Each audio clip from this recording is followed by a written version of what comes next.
6th Organic Asia Agriculture Congress gipahigayon sa Kauswagan, Lanao del Norte. Ani ang dugang detalye sa report ni James Paulo Yap.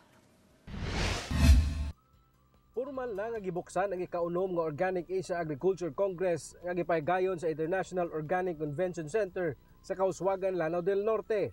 Ang 5 ka hektaryang luna ang gidevelop sa Kauswagan LGU aron ay magsilbing activity ug exhibit area sa mga delegado nga gikan pa sa lain-laing lugar sa nasod ingon man abroad.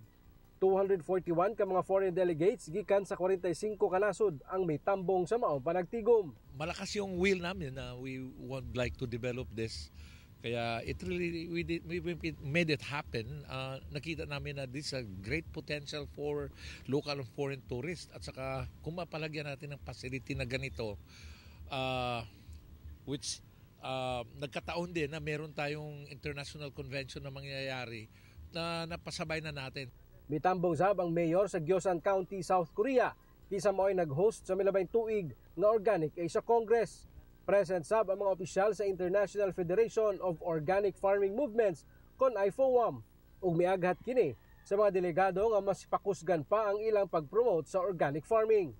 That when you see young mayors and other lawmakers come together under a banner to promote organic agriculture, it's a phenomenal effort that these young legislators have taken.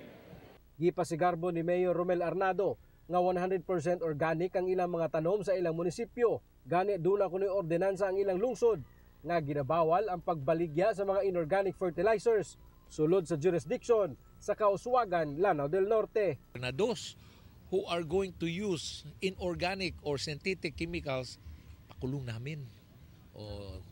Kaya bibihira yan. I think we're the only municipality in the entire country and a few all over the world, even the US, has that kind of ordinance. Kauban si Jaybert Pairat sa kamera. Ako si James Paulo Yap para sa At Home with GMA Regional TV.